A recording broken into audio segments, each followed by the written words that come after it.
fase van ons politiek is, met die verskyning van die Tutu-kommissie se verslag, wat vandag sou verskyn het of verskyn het, ek is nie daarvan op die hoogte nie, maar jy moet aanneem dat die verslag is wanneer die afronding van 'n 3 jaar lange hevige propaganda-veldtog teen die Afrikaners. En ons gaan nou in 'n nuwe fase met die verskyning van daardie verslag.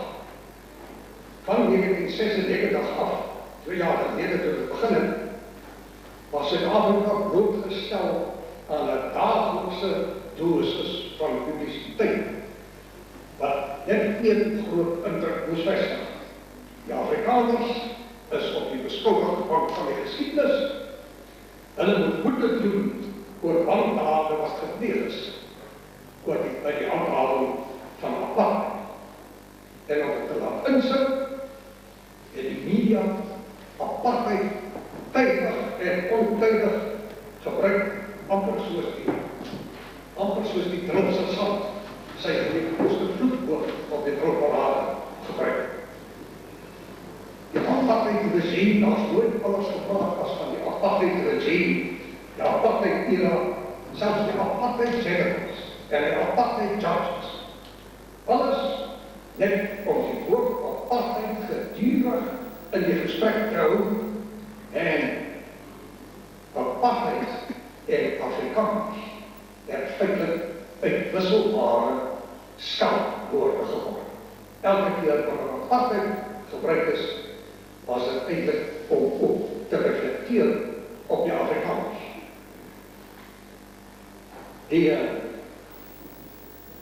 As ek nou net vlugtig kan daar verwys, die Sunday Independent, wat nou nog steeds die mondstuk van die geldmacht is, maar nou een ander is. Hy skryf op 2 Augustus, hy sê, during the past 2.5 years, some 20,000 people have been involved in hearings dealing with victims of apartheid's human rights violations. Nie net human rights violations, maar apartheid's human rights violations. En dan verwys hy daarna, hy sê, the costly legacy of the apartheid era. En een beetje verder praat hy van, the system was fundamentally evil and unjust. Nou allemaal weet, dat wanneer daar in die termen gepraat wordt van apartheid, dan wordt daar verwijs naar die nationale partijregering, die Afrikaner regering, wat we in 1948 die belang voorgegeven hebben, met die beleid van apartheid. En elke geskeld op apartheid is gemaakt door die Afrikaner volk. Dat was die doel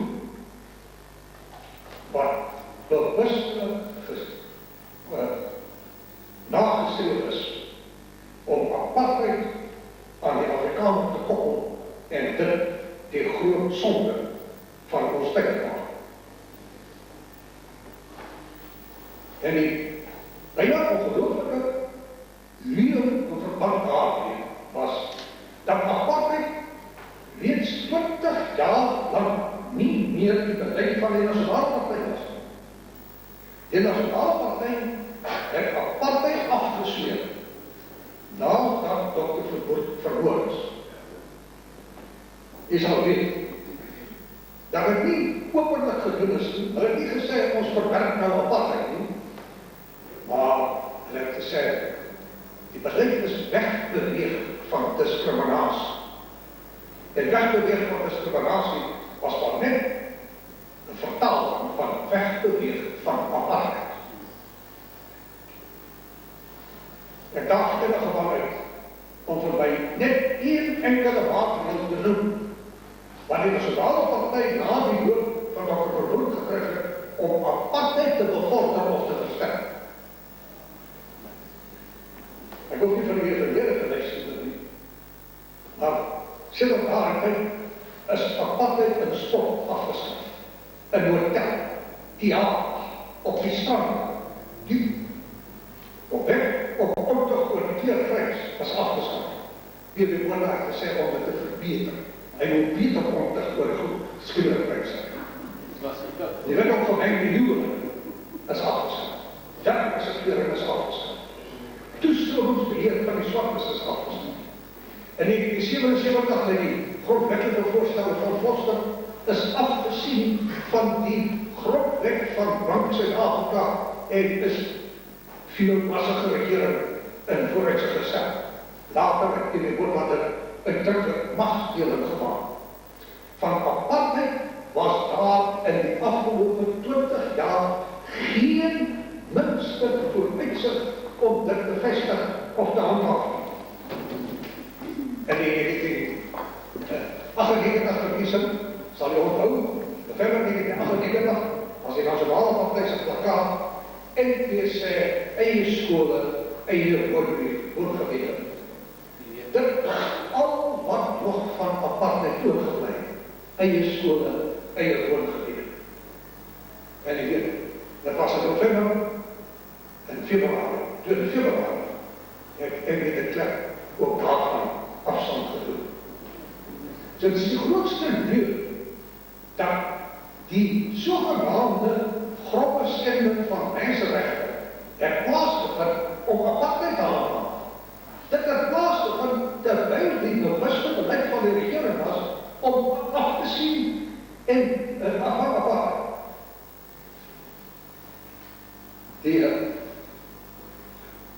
As ek vir die mense vraag in hierdie regering en die media wat hulle ondersteun, teen watter apartheid het die ANC en die Communistische Partij geveg vanaf die 1970. Watter apartheid? Al die apartheid waarteen hulle geveg is afgeskaf voordat het vir hulle nodig was om daarteen te geveg. En die regeringse standpunt was ons dat hulle vir die hoemelgrond beset. En daarom beweeg jy weg al verder voor die vijand. Hy moet jou nie aanbeval nie. Jy doen wat hy wil hê voordat hy nodig het op jou aanbeval. Hulle het nie geveg teen apartheid.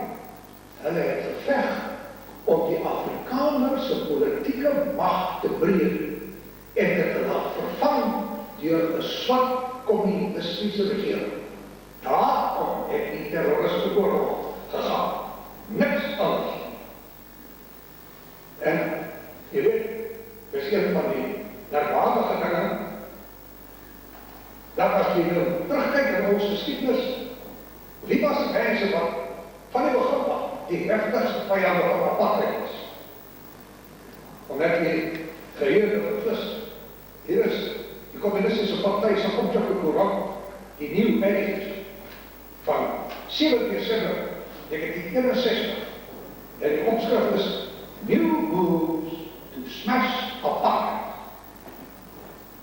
Dat was die Communistische Partij se oogmerk. Apartheid moet vernietig word. En nou weet jy,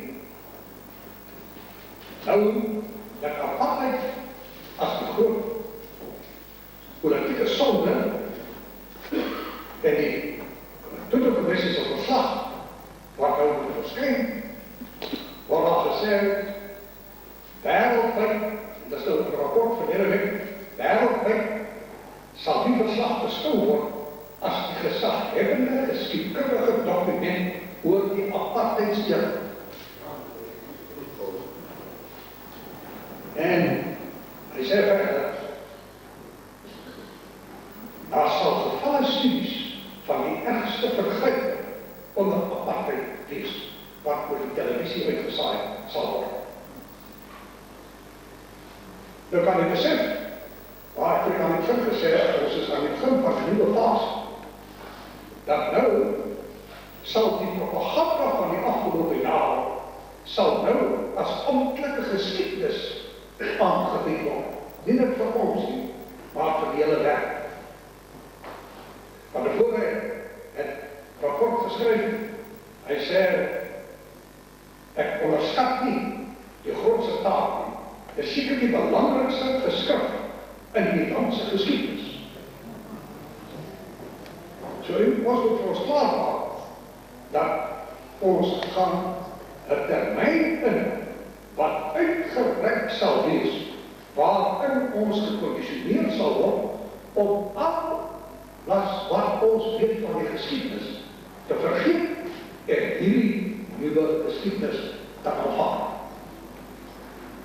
En beeld was daar 'n interessante brief gewees aan die begin van die jaar, as 'n man wat sê, geskiedskrywing word deel van die wapentuig om die verlore verknegt te hou.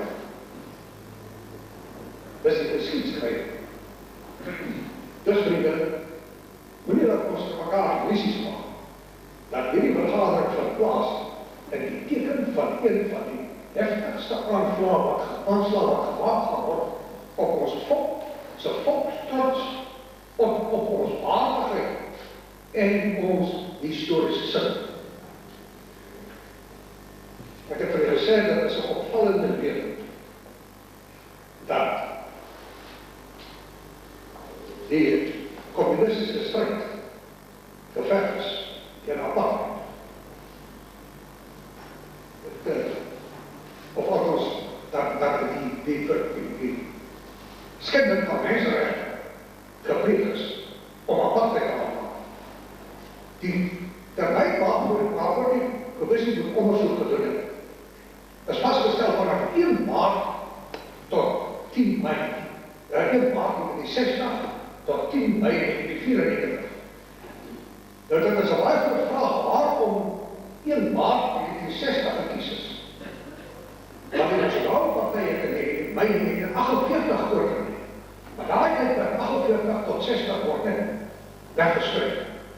En waarskynlik is die datum 1960 gekies, omdat Dr. Verwoerd toe stewig die mag in sy hande gehad het.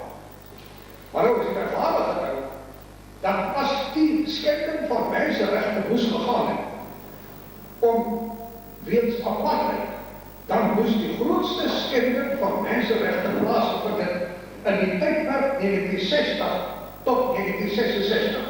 Want dit was in alles termen die hooggetyd van apartheid. Maar nie een enkele persoon wat aansoek om amnestie gedoen het aansoek om amnestie gedoen vir 'n daad wat gepleeg is en vanaf 1960 tot 66. Al die aansoeke om amnestie is vir die tydperk daarna.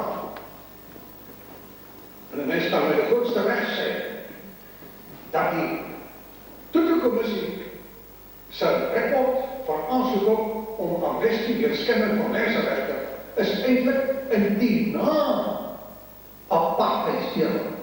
Die apartheidsera wat begin het, sê Robert in 1970 en wat geloop het tot de Klerkse finale capitulatie. Maar dit is die tydperk waar daar nie meer apartheid was, waar apartheidstelsel waardig afgebreek is. En die ander, dit is die tydperk toe die ANC en die communiste met wapens en terrorisme hierdie land wil verower. En die veiligheidsmagte het nie teen hulle opgetree om apartheid te beskerm nie, maar om die land en sy bevolking te beskerm teen die terrorisme van hierdie mens. As daar schending van mensenrechten was in daardie tyd, dan was dit nie om apartheid te beskerm nie, maar om die land en sy bevolking te beskerm teen die barbarisme van hierdie terrorisme.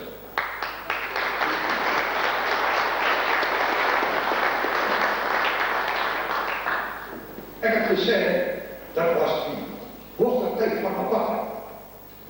Een van Dr. Verwoerd se grootste kritici, Jan Botha, wat 'n lid van die SA se progressiewe party was, hy het in die boek Verwoerd is dit, het hy geskryf, hy sê, teen die tyd dat Dr. Verwoerd gesê het, dat hy sy eie monument gebou gehad, maar daar was vir almal te sien, die Republiek van Suid-Afrika. Die blankes was saamgesmee tot eenheid. Die land was militair sterk en veerkragtig. Die polisie en die veiligheidsmagte was besig om doeltreffend te werk met alle pogings tot ondermyning en infiltrasie.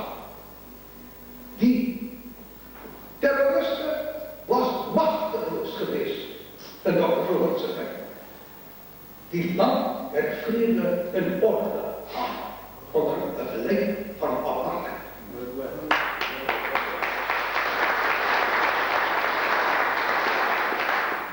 En daar is nie 'n enkele aansoek om amnestie weens het afgehaaldheid gebeur is. En dan vir julle herinner, die Rivonia-bende van Joe Slovo en Nelson Mandela en daar kom die Jode en slaggers.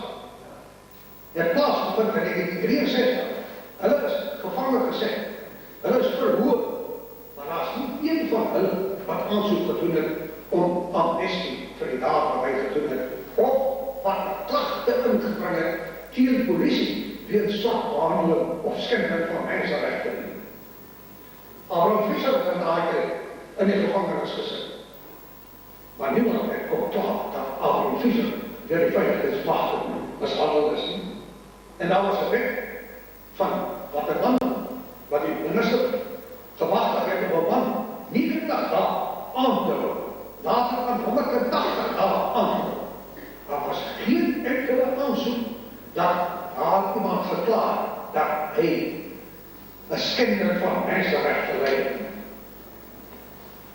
En soos ek gesê het, as dit 'n waarheid is van die waarheidskommissie dat die skending van mensenregte het plaasgevind weens apartheid, dan moes hulle oorval gewees het met aansoeke op amnestie van mense wat in die jare 60 tot 66 die sektor beswaai het. Daar is niks meer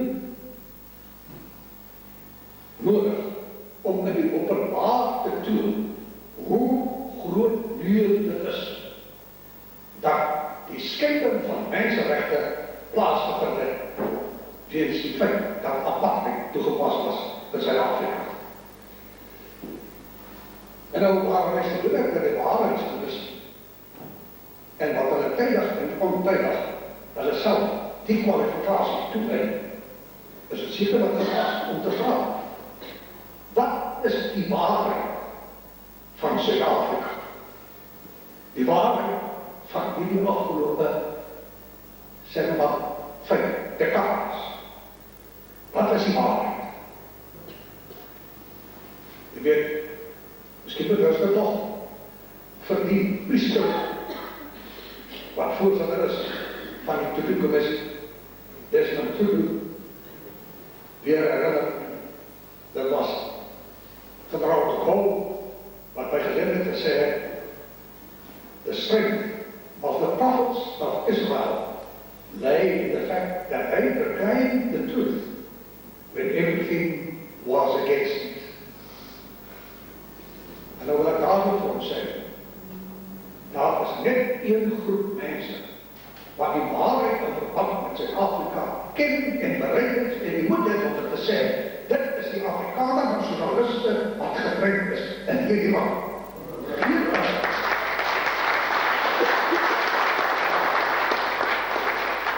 Sy optrede is besig om die waarheid te doodstaan. Ek sê, wat is die waarheid?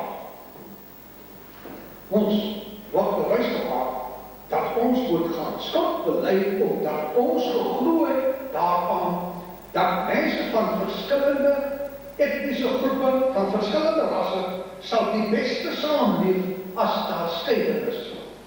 Dis wat ons moet afneem. Die Engelse denker en digter Matthew Arnold het by gelegenheid gesê, die vermenging van persone van verskillende rasse in een samelewing lei tot verwarring van alle verhoudings in die menslike lewe en van alle begrippe van reg en verkeerd. As die mense vermeng, is dit die gevolg. Dit lei tot die verwarring van alle begrippe van reg en verkeerd. En is dit nie presies wat ons in die dag lewe? Dat wat reg is, moet nou as verkeerd aanvaar word.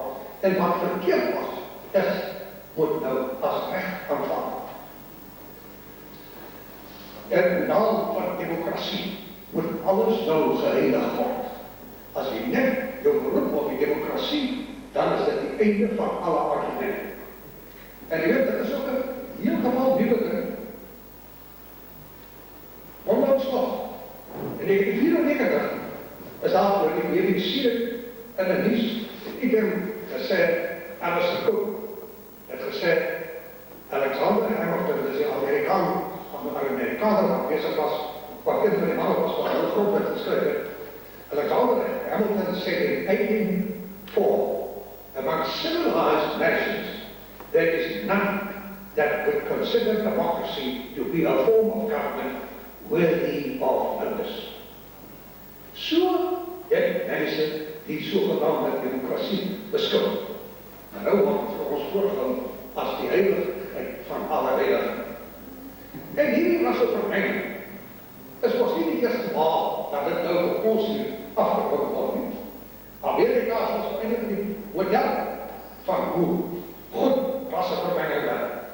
En dat van die van die wat ouder is, weet dat daar was die geval van Meredith, wat in die 50er jare met wapengeweld ingedwing bestryd die Bank Universiteit.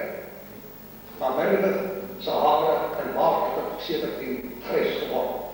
En in 1985 toe sê hy, integration is the biggest con job ever put on any group of people or any national group in the world. I said it was a plot by white liberals to gain the political power for themselves. En is dit nie precies dieselfde nie?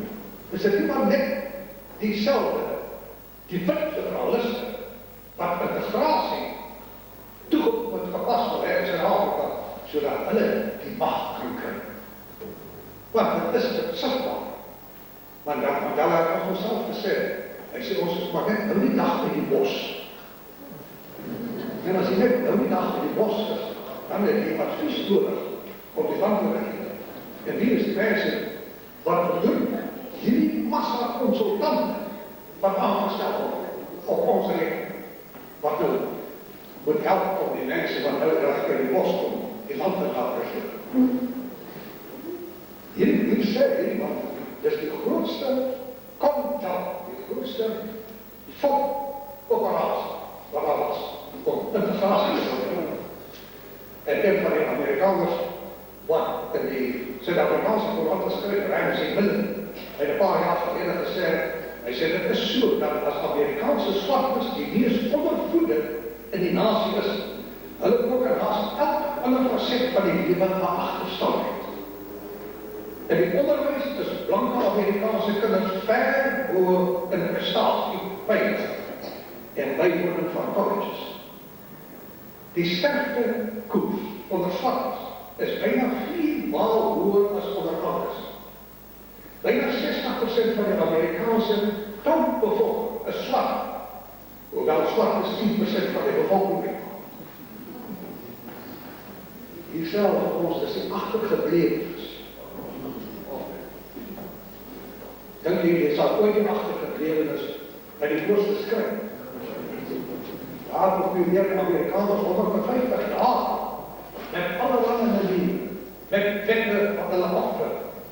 En hy sê dat die swartes bly agter. Maar in naam van democratie moet ons aanvaar dat ons veel onrecht as ons daar nie werkelijkheid in die oor sien. Mens kan daaroor verwacht, maar weet ek sê van die groot tragedies, dat mense gedwing word om gelijk te wees, wat nie gelijk kan wees. Die grootste onrecht word gepleeg teen die minder is, wanneer hulle gedwing word om gelijk te wees met die heerders. Want hulle kan dit nie doen nie. En dan is het soos daar in Amerika, verval hulle in frustrasie en in misdaad. Dan word en tronken die minderheid van die bevolking. Ek sê, dit is tragisch. Professor James Gregor, een van die min Amerikaanse professors wat grondig oor hierdie dinge geskryf het. Hy sê, die geskiedenis teken geen groter tragedie aan as die poging om 'n aantal samelewings van volke wat sigbaar uiteenlopende rasse saam te smeed. Dis die grootste tragedie wat jy oor 'n volk kan bring. En dit was die Jood Isaiah Berlin. Is a man's power of creation can only be exercised fully on its own native path, living among men who are akin to him, physically and spiritually, those who speak his language, with whom he feels he belongs. Dis die wet van die lewe. Maar ons moet nou glo, die waarheid is nie wat ons met ons eie oë sien, maar wat hierdie liberaliste en communiste ons probeer wysmaak. En dit is nie so lang gelede, dat selfs nog oor die BBC daar 'n uitsending was van Peter Simpkins van die Imperial War Museum, waar hy gesê het, we will only learn from history when we understand the force of ethnic and national differences. Basically, we are all tribe. Ek het gesê, wat is die waarheid? Die waarheid is dat geen manier bestaan waarop jy mense van verskillende rasse en tale en kulture en godsdienst kan saamsmee tot een nasie.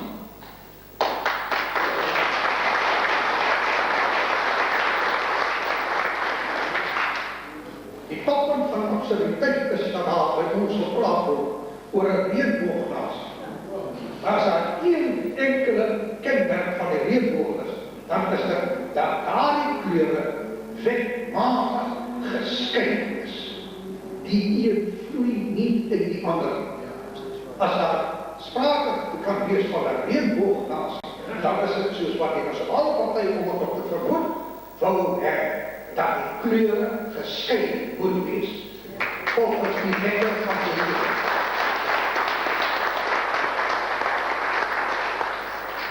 En as ek dus praat van Dr. Verwoerd, dan wil ek ook nie sê, Dr. Verwoerd was sy tyd waarskynlik 50, 60 jaar vooruit. Die les van ons tyd, of dit nou is in Bosnië, en of dit is in Nigeria, of in Ierland, of in Indië, die les van ons tyd is, dat volke en nasies, op grond van rasverskille, geloofsverskille, taalverskille, skuif uit mekaar en hulle begin om hulle self te regeer. Dis die enigste manier waarop daar werklik orde in die internasionale lewe kan wees. En as ek sê, Dr. Verwoerd was sy tyd waarskynlik 50, 60 jaar vooruit, dan wil ek vir u sê, dit is 'n man met moed wat sy tyd vooruit kan wees, want dit vra vreesloose denke om te praat wanneer jy voor jou tyd is en wanneer jy teen die stroom moet praat. Die waarheid, ek vraag, wat is die waarheid? Die terroristische oorlog het begin na die moord op Dr. Verwoerd. En dit is die ironie daarvan, dat hulle sê, hulle het geveg teen apartheid, terwyl apartheid gedurig besig was om afgeskaf te word. Die oorlog was nie teen apartheid, die oorlog was teen die Afrikaner. En mense sal dink, dit is miskien 'n oortreding as ek vir u sê, dit is maar net 'n voortsetting van die oorlog. Agter hierdie terroriste het die Britte gesit. Waar was die ANC se hoofkantoor? Waar was die communistische partij se hoofkantoor? In Londen. Elke communist en terrorist wat gevlug het uit Zuid-Afrika, het nie Moskou toe gevlug nie. Hy het Londen toe gevlug. En daar het hy hulp en vertroosting gekry. Moet jy begin aangestaan, dat hulle dit apartheid geveg en dat dit Afrikaners is, wat teen apartheid, wat verantwoordelik was vir apartheid. Dis een van die groot redes waarmee ons te doen. Dat nou, met die aanvallen op apartheid en die verbintenis tussen apartheid en die Afrikaner, word die Engelse in Suid-Afrika net eenvoudig totaal kwijtgestel van enige verantwoordelikheid dat hulle iets te doen gehad het met die skending van mensenrechten. En daarom is het nodig waar ons moet praat oor apartheid, ook weer een beetje net te kijken, wat is die daar?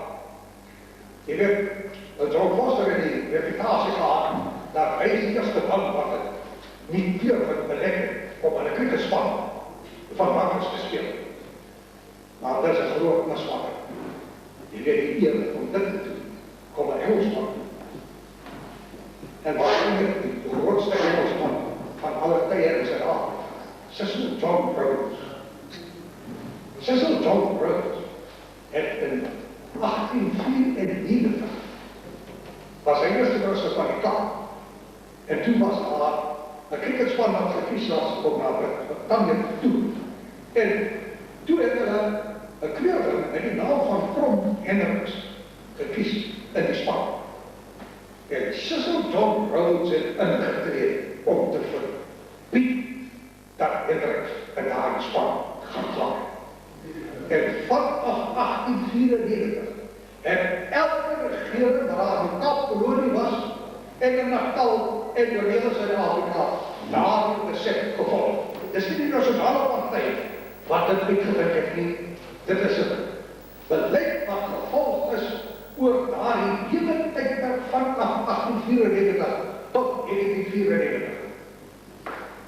Dat sportspanning word nie deur rasgewek saamgestel. Die paswet, wie het ingestel? Het is die Britse regering in die Kaapkolonie in 1809 al.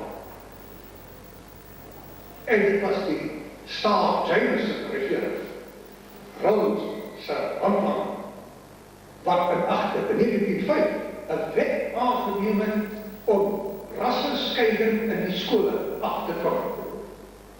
Apartheid in die skole is deur die Engelse in Suid-Afrika ingebring. In 1896 is die eerste politieke scheiding in Natal gemaak, toe die Natalse regering die inheers van die kieserslys afhaal, sonder om hulle enige verdere verteenwoordiging te gee.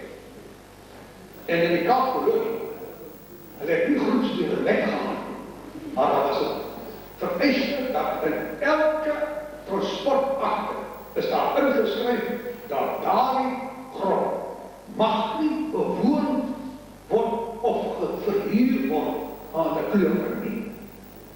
En in Natal, amper 'n eeu voordat die Ontuchtwet van 1957 aangelê is, was daar 'n Ontuchtwet wat verbied het dat daar gemeenskap oorgegeven is, dat blanke vroue was iets. Dan sê hulle, dit is die Afrikaans wat apartheid ingebring het in Zuid-Afrika. In 1909 is die grondwet van Zuid-Afrika aangeneem. En daai grondwet is deur die Britse regering in die parlement goedgekeur. En daai grondwet sê net mense van Europese herkomst mag in die parlement zijn. En in 1936 was het die Smits, was het die Hertog Smits regering, wat die swartes van die kieserslys afgehaal het in die Kaap en vir hulle afsonderlike verteenwoordiging gegee. Jy weet die eerste wet wat gegaan het oor die swartes in die blanke staatsgebiede in 1923, in 1927, wet van generaal Smits, het bepaal dat 'n swarte nie in die blanke staatsgebied mag wees, en dit is 'n swart. Geen swarte mag is toegelaat om in die blanke gebied te wees. So streng was dit onder 'n Engels beheerde regering. Maar word vir ons gesê, Dis die Afrikaans wat apartheid ingebring het in Suid-Afrika. So, jy sien, jy kan op grond van ras diskrimineer soos jy wil, maar jy mag dit net nie apartheid noem. As jy apartheid noem, dan is die Engelse kwaad. So lyk die waarheid. Dis die waarheid waarmee ons te doen. En hoe word die waarheid nie verkonkel om die Afrikaners in die beskuldigde bank te plaas? Ek sê van die Engelse, die Natal Wildlife Affairs Commission het in 1906 in 'n verslag geskryf oor die toestand van swart en wit in Natal. En hy sê, equality results not from artificial restraints, but springs from likeness essentials and a political system which works admirably when applied to homogeneous equals results in chaos if universally applied. Hulle het daar gesien. 'n stelsel wat goed werk as dit net een self as 'n bevolking is. Dit word chaos as jy dit toepas oor alle rasse. Presies wat ons nou sien. Waar kan jy groter chaos kry? Miskien nog nie, dit is chaos. Maar dit sal baie optimistiese man wees. Wat nie jy vooruit kyk en dink en besef wat gaan hier voorkom as dit nie chaos is. Apartheid, wat waarop so gevloek word, dan ben ek vir die herinner daaraan, dat die voormalige redakteur van die ou naam David Weil, wat die oude grootjie van die liberalisme was in Suid-Afrika, daar die tyd nie. Hy het in 1952 geskryf.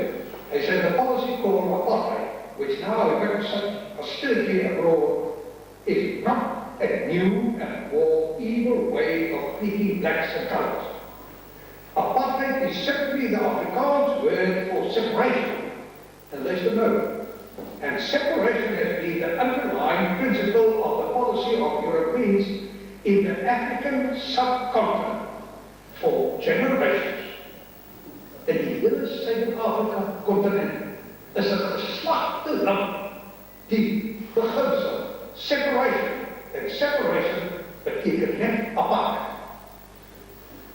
Die oudelike biograaf van generaal Smuts, H.W. Hancock, skryf in Smuts 1919 tot 1950.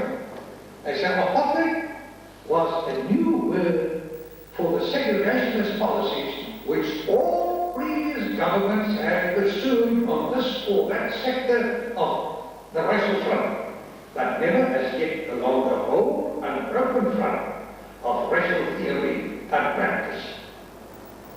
Hancock wat sê, dis een nieuwe woord vir 'n ou beleid.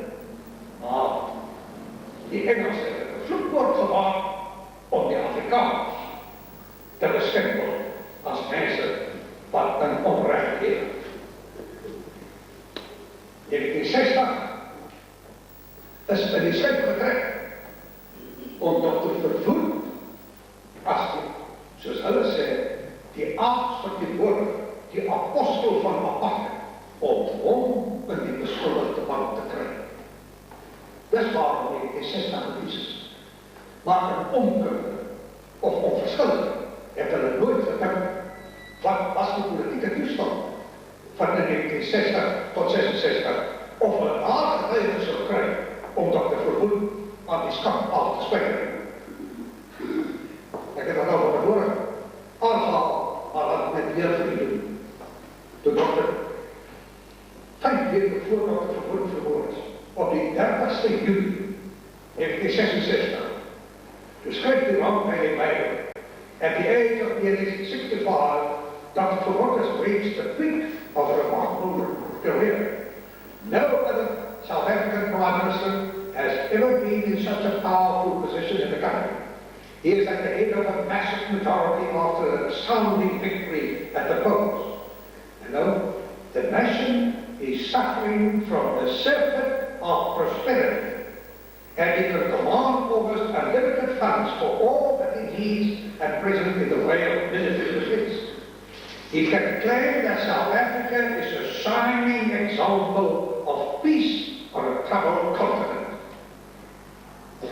Finally, as if that were not enough, he can face this session of Parliament with the knowledge that short of an unthinkable show of force by people whom South Africans are rapidly being taught to regard as enemies, he can snap his fingers at the United Nations. So goed het het gegaan toen het op die toppunt van apartheid was.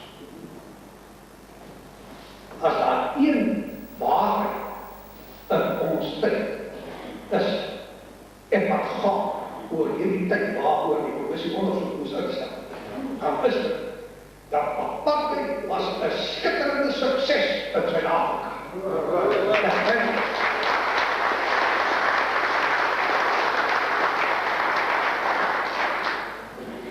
Terwyl al die lande waar apartheid afgeskaaf is en rassevermenging toegepas is, een groot mislukking geword. Ek het net nou verwys na Jan Botha wat hy geskryf het oor Dr. Verwoerd. Hy het nog gesê, he had ground down the white opposition in Parliament and non-white resistance outside to such an extent that it seemed as if he had become invincible and immovable. Die groot waarheid was dat met Dr. Verwoerd se leierskap is die liberaliste en communiste en die Britse imperialiste so pad geslaan dat hulle geen bewegingsmacht in Suid-Afrika gehad het. Daarom moes Verwoerd is vermoord om apartheid te vermoord.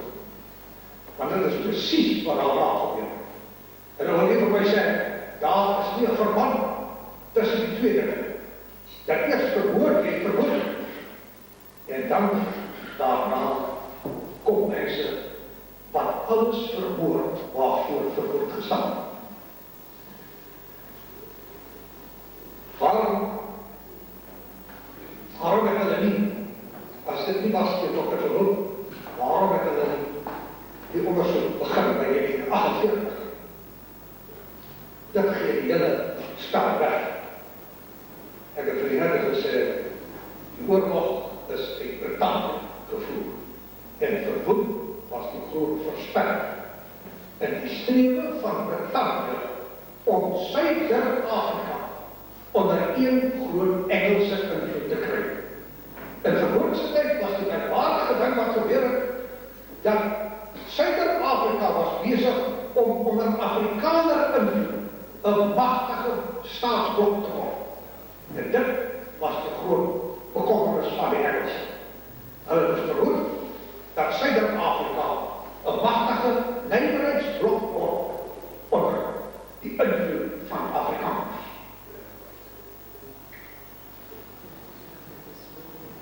Nou het hulle die commissie aangestel waar hulle die waarheid moet ondersoek. En die voorzitter van die commissie is Desmond Tutu, 'n voormalige aartsbisschop van Kaapstad van die Anglikaanse kerk. En die ondervoorzitter, Alex Borrell, 'n oud predikant van die Methodiste kerk. En u weet, dis sekerlik nie iets vir die van iemand weet van Joost de Blank en Ambrose Reed en Trevor Anderson wat er op die Amerikaanse kerk gespeel het in die Suid-Afrikaanse politiek. Dit was eintlik die speerpunt van die liberalistische, communistische aanslag op die wit man in Suid-Afrika en veral teen die Amerikanen. Maar hoe verweef die Amerikaanse kerk was met hierdie ondermijnende macht, is nogal baie insiggewend. Die Calvin Collins, die sal ook loop, hy was baie actief in Suid-Afrika. Hy skryf in 'n boek, Faith at the Fire. Hy sê hy by Ambrose Reeves in Johannesburg thuis gegaan. Hy sê, op my versoek het biskop Reeves by wie ek thuis gegaan het 'n konferensie van Anglikaanse priesters belê. 40 priesters het opgedaag. En ek het versigtig gevra of enige van hulle 'n lid van die ANC was. Al die priesters, behalwe een, het hulle ledekaarte uitgehaal. Dit was in die 60er jare. Toe is die Afrikaanse priesters lede van die ANC. Daar by die ANC 'n verbande organisasie in Suid-Afrika was, wat beheer deur die Kommunistiese Party. Dis die Afrikaanse Kerk. Op 5 Mei in 1994, net nadat die ANC oorgeneem het in Suid-Afrika, toe saai die BBC uit, Anglican Church announced proudly, shortly before the election, that it had given £100 million to the freedom struggle in South Africa. 100 miljoen Britse pond gegee vir die terroriste in Suid-Afrika. Dat is die Afrikaanse kerk. En nou weet jy, die Afrikaanse kerk is 'n staatskerk. Die Britse stelsel is 'n teokrasie. Die Britse koningin is hoof van die staat, van die politieke mag, maar ook van die kerk. Elke biskop wat aangestel word aangestel deur die koningin. Elke biskop van die Afrikaanse kerk het sitting in die hoërhuis van die Britse parlement. So in een geweef is die politiek en die kerk in Brittanje. En daar kan in die aard van die saak nooit 'n politieke verskil wees tussen die Afrikaanse kerk en die Britse regering, want dit is een hoof, die koningin. En die kerk in Suid-Afrika, die Afrikaanse kerk in Suid-Afrika, is nie 'n afsonderlike kerk nie. Sy amptelike naam is the Church of the Prophets of South Africa. Dis 'n integreerde deel van die Afrikaanse kerk, waarvan die Britse koningin hoof is. En dit is die kerk waaraan Desmond Tutu behoort. Dis die man wat nou moet uitspraak gee oor die Afrikaners. Dit is die rekord van daardie kerk. Dis die verbintenis met die ANC. Alleen ook my sê, daar kan enige objektiviteit verwag word van 'n voorstel met daardie verweerdheid met die ANC. Ek het vir u verwys hoe die Communistische Partij in 1961 gesê, new moves to smash apartheid. En in 1989 beskryf die koerant dat Margaret Thatcher sê, toe sy minister was, as ons finaal 'n einde aan apartheid kan maak. Die Afrikaanse kerk, die Britse eerste minister en die Communistische Partij. Einde maak aan apartheid.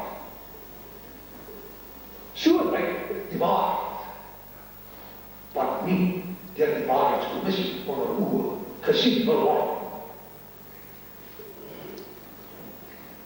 Die feit is dat, soos ek van hoor gesê, die oorlog het nie opgehou. Die terroristeoorlog was 'n voortsetting van die boereoorlog. En nou nadat die terroristeoorlog beëindig is, word die ander vorm van die oorlog voortgesit. Net soos na die Engelse oorlog in 1902, toe Alfred Milner geskryf het, the South African War continues. It is no longer a war with bullets, but it is war still. Nadat 30.000 plase in Afrika afgebrand was, en diezelfde Milner gesê, the country is quiet. only there is nothing left. Toe sê hy, wacht, die oorlog gaan voort. Dis nie meer oorlog met patroon, maar het is nog steeds oorlog. En na die terroristische oorlog gaan die oorlog voort. En die instrument is hierdie toetoekomst, wat nou die Afrikaner sy gees moet breek. Om die Afrikaner te laat verstaan, dat hy het geen aanspraak op erkenning van sy waardes, dat hy het sy selfrespect verbeur, en hy word deur die wêreld verag as iemand wat nie respect het. Dis waarom hierdie kommissie gaan. En dan weet jy, dat ek het vir gesê, verwys al na dat Margaret Thatcher sê, as apartheid net beëindig kan word. En hoe was apartheid beëindig? Dat was baie eenvoudig. Bring net een mens weer stem in. Dan word apartheid beëindig. En die weet ons wat is die kwalifikasie vir een mens weer stem. Destijds so dat daar gesê, dis Afrika die eerste wat ons gebring is.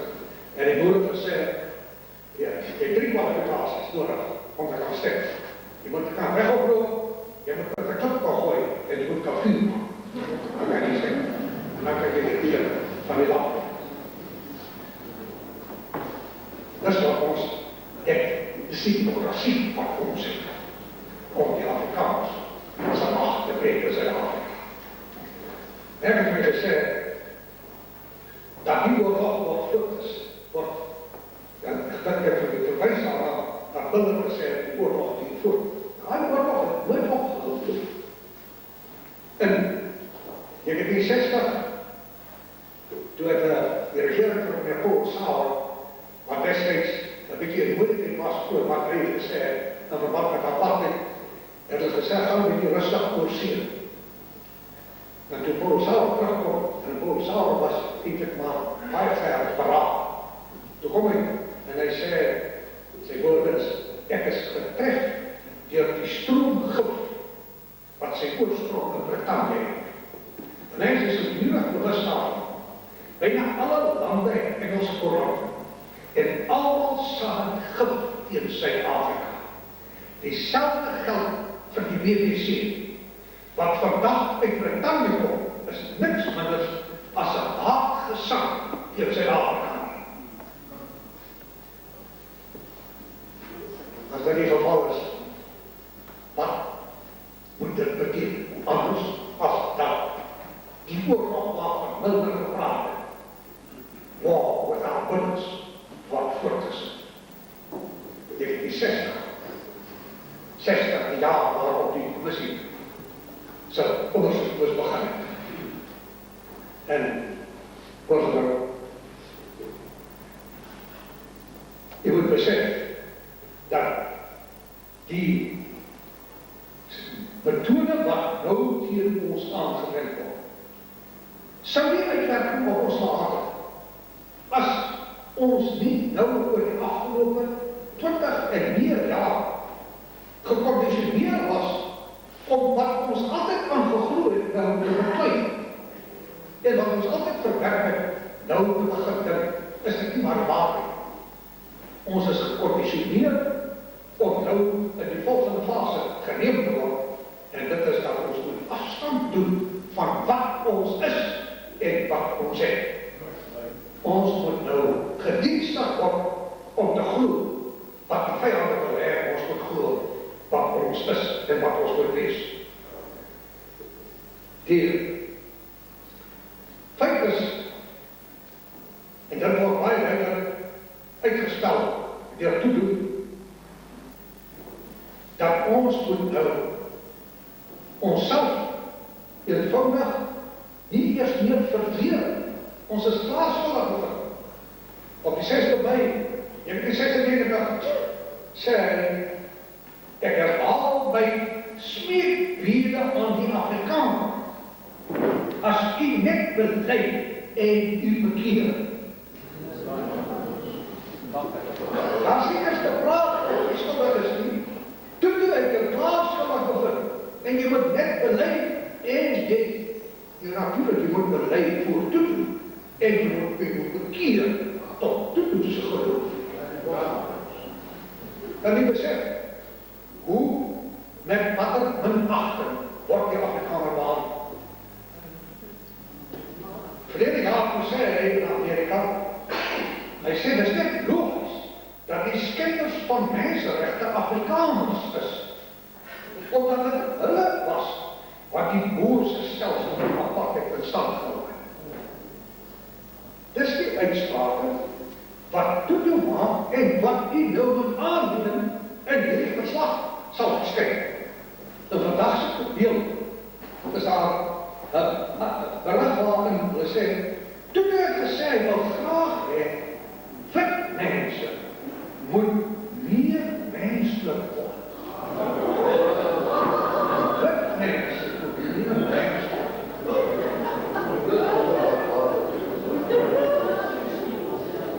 Misschien zouden mensen gedaan hebben, dat is die mensen wat er nu achter die post gekomen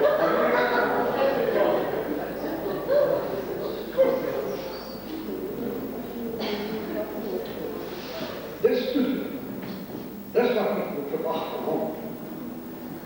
Zijn ondervoedsel, Alex Correin, die ook met de beste predikant, en die van die wat weet, zal onthouden dat die Methodistenkerk is in Britannië gestig, destijds met die hervorming. Toen die Anglikaanse kerk gevrees het dat die hervorming van Europa oorspoel naar Britannië toe, toen stig hulle die Methodistenkerk as 'n soort veiligheidsklep.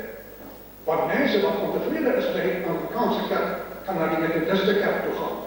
En van toe af was die Methodistenkerk maar altyd net 'n aanhangseltjie van die Anglikaanse kerk. Maar Alex Correin was 'n predikant van hulle. En hy het toe Volksraad toe gegaan. Maar die merkwaardige ding is, en hier is 'n rapport van 26 Oktober verlede jaar. Hier sê hulle, Dr. Correin was van 1972 tot 1986 'n consultant in die kantoor van die voorsitter van Anglo-American. Nou wat dink jy? Dat die Methodiste predikant, wat was sy bate as 'n consultant in Harry Oppenheimer se kantoor? Hy het die rekord van die grootste boerehater wat daar in die politiek loop. Alex Correin.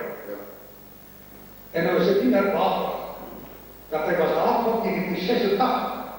En in 1986 is die jaar waarin hy en van Cyril Sabber in die parlement bedank het en IDASA gestig. En IDASA het die instrument geword waardeur Constant Viljoen en Tini Groenewald in die Afrikaner politiek gebruik is om te verhoed dat die Afrikaners te klep verwyder in die politiek. Goed.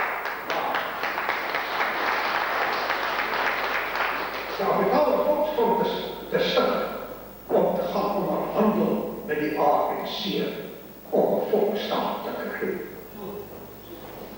Die dag Alex Correin en hy is ondervoorsitter van die Tutu-kommissie.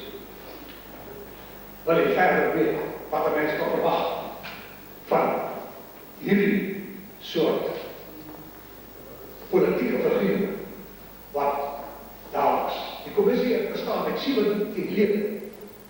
Daar was net 2 Afrikaners. Wynand Malan, die grootste liberale volger wat daar seker ooit in die Afrikaner politiek was. En Chris Bejaard, wat word saag gestel, 'n groot opportunist was. Maar Chris Bejaard kon dit nie eens hou in die kommissie. Hy sê, die waarheid van die Versoeningskommissie tree nie eeuwigtig genoeg op nie. En uiteindelik het ek besef dat ek nie genoeg kan doen om dit te verander. Bedankt het. Maar ek sal daarom met communiste en ANC en Tutu en Correin voel. Zwaar die sector daar. En verbaasde dan vir my dat met al die wetsvoorschriften wat daar was, het hulle, waar hulle vereis het, dat elke een moet volledig 'n brief voorlê waarin hy spesifiek sê waarvoor hy amnestie vra. Individueel, maar vir die topleiders van die ANC, Mbeki en Joe Botha en ander, hier is sommer in die bottel 37 van hulle gelyktydig amnestie. En die hof moes hulle later verplig om dit te verander. Want hulle het nie weet dat so 'n groep mense enigstens aanspraak maak op onpartydigheid as hulle eie wet oortree om die guns te doen aan daardie mense. Daarom, in die aard van die saak, moet er mens verwag, hierdie verslag sal een groot aanval op die Afrikaners wees. En daar sal verwys word na die ANC, en daar sal gesê word dat hulle het oortredingsskuld begaan, maar dit sal in verhouding tot wat oor die Afrikaners gesê word, byna onbenullig is. En daar is interessante dinge, soos byvoorbeeld op Ermelo is daar voor die amnestiekomitee John Minderwerde getuig en die luisterment dat die ANC het sy hele opdrag gegee om banke te beroep en transitieroofdogte uit te voer om geld vir wapens en ammunisie te kry. Die ANC het opdrag gegee dat hulle banke beroep en transitieroofdogte uitvoer om geld te kry om wapens en ammunisie te koop. Nou is daar 'n verband tussen die opdrag en die ander opdrag. Kill 'n farmer, kill 'n boer. Ja, maar as jy 'n farmer en 'n boer moet gaan doodskiet, het jy ammunisie nodig. En as jy ammunisie nie het nie, dan steel jy om dit te kry om boere dood te maak.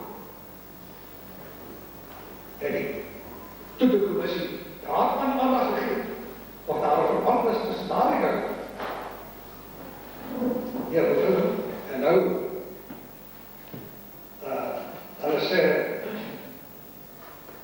dat die kommissie se verslag is 'n lynige ding, 500 bladsye, maar daar gaan 'n populêre uitgawe uitgebring binne enkele maande. Dit moet jy weet. Sal die instrument wees waar hulle die Afrikaners verder gaan beswammen met zijn Afrika.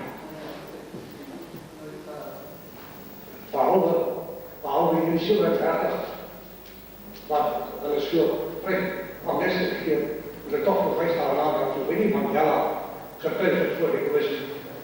Toen is sy, die tyd, of de ruimte van die gang was, en toen de vraag gesê, ach, sê net jy is spijt, sê net, everything went horribly wrong.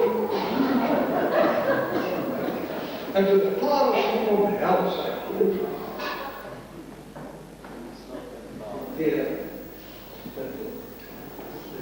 mensen wil niet de raad van de stempelen van wat Tutu's rol daar is. Maar ik moet voor u zeggen, als we al godsdienstig houden, door dat gaan, zal hij die rol bij ook gespeeld.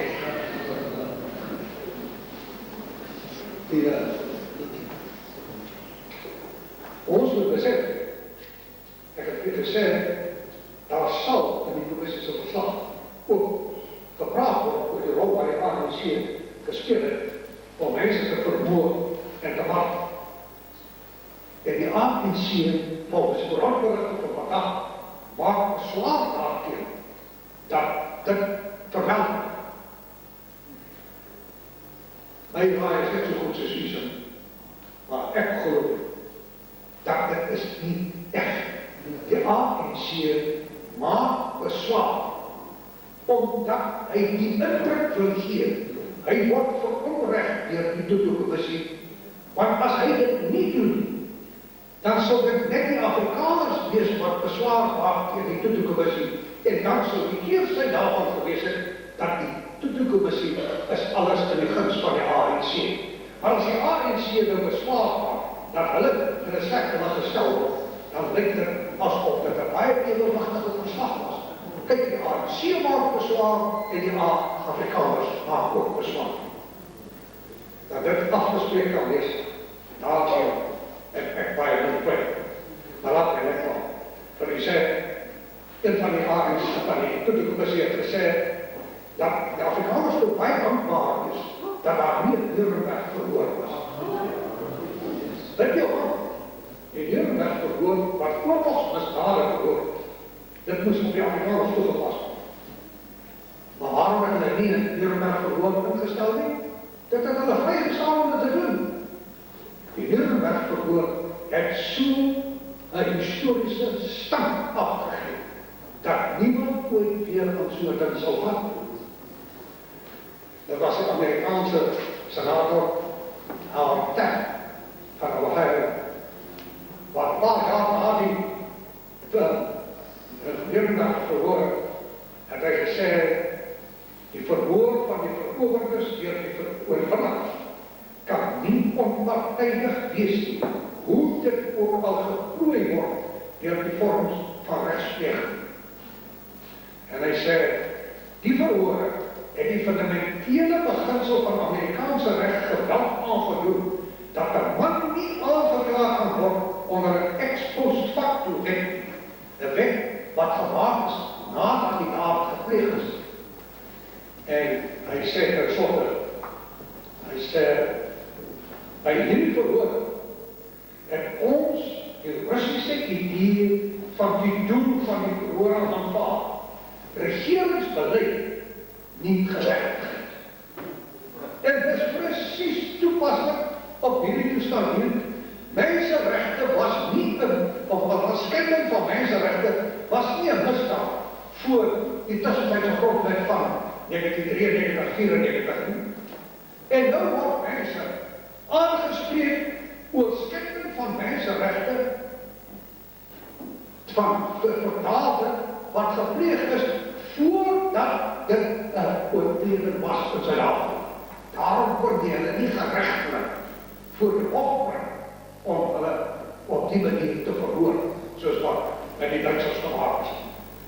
En die ding van die byna ongelooflike ding is dat die gebruik om mense te verhoor oor dade van veroortreding van wette wat gemaak is nadat die daad gepleeg is.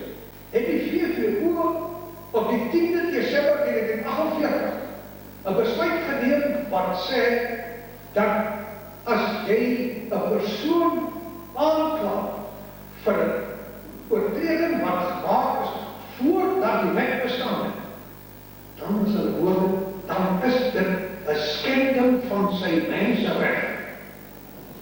Dit is presies wat hier toepaslik was. As hulle hierdie mense sou aangekla, daarom kon hulle nie in Nuremberg voor hulle verhoor hou, maar het hulle 'n ding ingestel wat die laaste aan 'n Nuremberg verhoor is. En dit is om die mense wat die oorlog verloor het, was soos wat ons dit aanneem deur die verraad van die Klerk en ander, dat ons is die verloorders en nou kan die verowerdes. Met die veroveraars kan ons nou verhoor weens misdaad teen die mense. Vrienden, hier, en ek wil gesê, die oorlog is nie verby nie. Jy weet, met die Duitsers geval, die Nuremberg verhoor, dat was 3 jaar gelede die boek van Leila Elling oor Nuremberg, die titel Nuremberg. En dan is die subtitel The Last Battle. Die Nuremberg verhoor was die laaste gevecht van die geallieerdes teen die Duitsers. Hierdie toekomstige Commissie se verhoor is ook die last battle. Hulle kon ons nie op die slagveld verslaan. Nou moet ons op hierdie wyse moet ons nou verneder. Die feit is dat die commissie is aangestel om, soos die Britse koerant, die Guardian, geskryf het. Onlangs, nou in Augustus, hy sê, die Guardian het gesê, die grootste sensasie van die Tutu-kommissie was om die Afrikaner te verlam, dat hy toch niks in staat is nie. Dis die oogmerk. Ons moet toch niks in staat wees. Hy sê in die hoofdartikel en die Guardian geskryf dat dit die doel van die Tutu-kommissie was om die Afrikaner onder die indruk te bring. Nou moet jy hoor, dat dit nie die swart man is wat die terrorist was nie, maar die Afrikaner self, wat die doel van die antigris uitgevoer het om onmenslike dade teen die mensdom te pleeg. Dis die Britse koerant. So word die Afrikaner voorgestel en net soos wat hulle gemaak het met die Duitsers, na die Nuremberg verloor het die oorlog voortgegaan met die Duitsers. Hulle moet betaal aan Israel, 'n staat wat nie bestaan het hulle reeds 0 jaar lang betaal. Moreel word hulle gedurig onder die hiel gehou dat hulle het misdade gepleeg met die oorlogsstaat. En politisch is hulle feitlik nou nog nie eers op 'n onafhanklike staat. Soos wat die druk reeds nog steeds op hulle volgehou word. En jy moet aanneem, dis die patroon wat gevolg sal word teen die Afrikaners. As hierdie verslag verskyn, sal dit aanhoudend op ons afgespeel word. En dit gaan die grootste mate van selfstandigheid van gees en wil kos vir die Afrikaner om weerbaar te bly teen hierdie aanslag. Daarom is dit so nodig dat ons goed gesin oor waarmee ons te doen het. Wat is die waarheid? En as jy die waarheid ken en jy daarop glo, dan is jy weerbaar teen al hierdie dinge. En jy moet vooral in die 96 het hulle reeds gesê, it is very important that every white South African takes responsibility for the actions of Eugene de Kock. Every white South African moet verantwoordelijkheid nemen. Maar gedaan, hoe hulle nou ook al, die Guardian nou ook al, vir ons wijs maak, dis ons wat die wet van die antichristen gewend. Die Afrikaners is dan blijkbaar nog nie so ver geconditioneerd dat hulle enige ding sal glo. Vir jaar laat was daar 'n meningsopname geweest waar hulle bevind het dat net 18% van die land glo dat die Tutu-kommissie onbevooroordeeld en onpartydig is. Net 18%. 82% het gesê hulle beskou dit as 'n bevooroordeelde en partydige kommissie. En dit is die boodskap wat ons moet uitdra. Hierdie Tutu-kommissie het die versoening gebring nie, hy het 'n kloof alweer geslaan tussen swart en wit. Die swartes wat in hierdie meningopname oorweldigend geglo dat die Tutu-kommissie onbevooroordeeld was teenoor die blankes wat dit gewerk. Hy het die versoening gebring nie. En ek dink die ander waarheid waar hy nie geskreef het uitgekom, en dit is dat die kloof tussen swart en wit word nie net deur die voorkoms van kleur en die vorm van die harte verteenwoordig nie, maar ook in hulle beoordeling van wat reg en verkeerd is in hierdie land. So vriende, by al die slegte dinge is daar ook die goeie dinge. En wat ons moet gebruik om ons volk se selfrespek weer te verontrustig. Want ons moet besef dat die oorlog teen ons duur voort. Die oorlog teen ons taal, teen ons godsdienst, teen ons geskiedenis, teen ons ekonomiese en sosiale posisie, duur voort. Maar die Tutu-kommissie en hierdie verslag moet daarvoor sorg dat ons op ons knieë bly terwyl die oorlog teen ons voortgesit word. Ons mag nie terugveg. Ons is in die beskuldigde kant. Ons moet pacifisties wees. Ons moet defaitisties wees, sodat die oorlog teen ons gevoer kan word, sonder dat ons verset. Dit is waarskynlik die sleutel van die toekoms, en na die waterwarende beslag, om ons pacifisties te hou, terwyl die oorlog voortgaan, en na die waterkant beslag, om ons verder te onderwerp. Die Afrikaners het een groot uitdaging om in hierdie verbeterde posisie waarin ons is, waar ons skaam en skuldig moet gemaak word oor ons geskiedenis. En as jy skuldig gemaak word oor jou geskiedenis van hierdie afgelope 20, 30 jaar, dan breek jy die band met die hele geskiedenis. Jy kan nie verhoog en belang en strydom verwerk en staan by kleur en styl en te weg en te larij en retories. Want as jy eenmaal 'n skakel van die geskiedenis breek, is jy afgesny van die rest. En dan verbeur jy die inspirasie wat jy kry in die geskiedenis. En hulle is besig om ons te conditioneer. En dit moet hierdie verslag doen, om ons skaam te maak en skuldig te maak oor die geskiedenis van die 60 jaar. Daarteen sal ons moet veg as ons selfrespek wil behou. En nou, as ek dit sê, is die eerste feit, dat ons moet so luid as woordlik sê, ons verwerp die Tutu-Kommissie en hierdie verslag. Dis die eerste feit.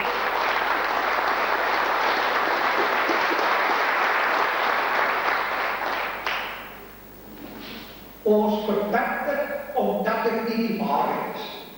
Dis die eenvoudige feit. Dis nie 'n waarheidskommissie nie.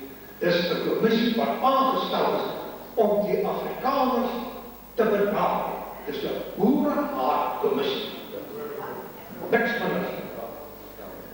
En ons verset ons teen hierdie hele veldtog wat deur die Afrikaner gevoer word. Verzet in jou hart teen die onreg wat jou volk aangebring is. Dis die eerste vereiste. Die gevoel van verzet weens die onreg. En dit geprojekteer op die spesifieke dinge wat gedoen word, soos hierdie Tutu-Kommissie en sy verslag. Verzet daarteen.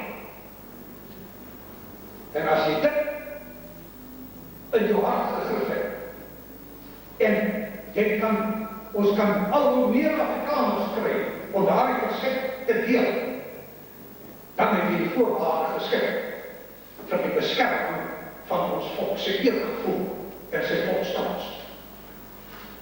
Alleen in verzet teen die onreg sal ons daardie voorwaardes kan skep. En as ons selfrespek weer wil hê, dan sal ons terugkyk na wie is ons. In stryd met wat vandag van ons gesê word, dat ons as 'n verwagte volk voorgestel word, dan sal ons die waarheid weer moet gaan uithaal. Ramsey MacDonald, wat Afrikaanse minister was, hy sê, hulle destijds die Hollandsprekendes, hy was net na die Engelse oorlog hier.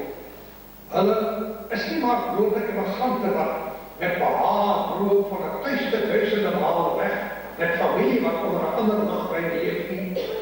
Hulle het Suid-Afrika geassimileer. Hulle is die inheemse groeisel van die veld. Hulle wortels is diep in die bodem daarvan. Ander kom en gaan. Hulle bly. Hulle het hulle lang al aangepas by die land. Ons is gevolg in hierdie land. Ons is nie 'n brokstuk van 'n koloniale era wat opgetel word en weer teruggeplaas word. Lord Balfour het gesê, South Africa, a white nation, has established itself in a black continent. That is something that has never before presented itself in the history of mankind. Dat is die unieke betekenis van ons volk. En dit is die volk wat twee vrees wat 'n liberation struggle in Afrika is. Het ons gemonster teen die imperialisme. En in daardie stryd het ons met groot eer uitgegaan. Winslow, wat 'n kolonel was in die eerste Vryheidsoorlog, hy sê, the Boers are a unmanly, sturdy race, such as I should like to live among.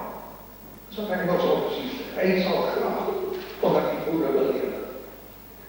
En Suid-Afrikanen het beskou die boere as die gelyke van die koshakker in Rusland en baie meer te waardig oor die koshakker in die gebruik van die wapen. Daar is nie beter jong mannen in die wêreld as die jong jagsboers. Dis die Afrikaners. Colin Todd, wat na die Engelse oorlog gesê het, 'n volk wat saamgestel is uit die Hollanders en die Franse en die Duitsers wat hier in Suid-Afrika gekom het en saamgesmee is tot een volk. Hy sê, as jy al hierdie modalighede by mekaar sit, dan kry jy 'n volk en 'n individu wat die moderne boer is. The most formidable antagonist will ever cross the path of imperialism. Die mees gedrukte vyand wat ooit die pad van die Britse imperialisme gekruis het. En Ramsay MacDonald sê, the Afrikaner nation is a noble nation. They've been overwhelmed, but not conquered. Ons posisie vandag kan ons sê, they've been betrayed, but not conquered. Dit moet ons maak.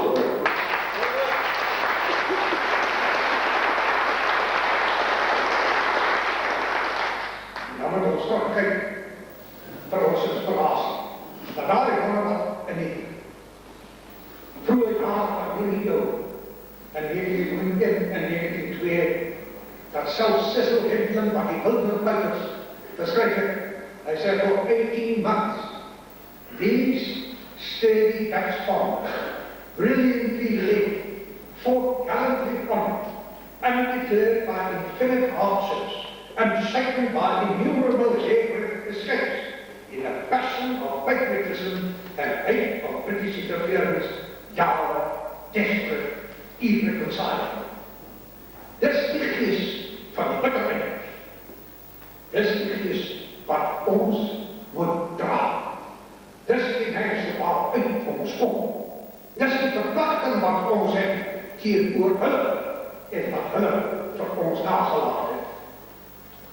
Daar is al gesê in Engels, to be vanquished, yet not surrender. That is victory. Om verloren te worden, maar nie oorgegee. Dit is oorwinning. Dit is die gees wat Harry tegenwoordig het. Dit is die gees wat ons sal moet dra as ons deur hierdie bedrog en onrecht en verraad weer 'n nasionale taal vir die Afrikaner in Afrika wil kry.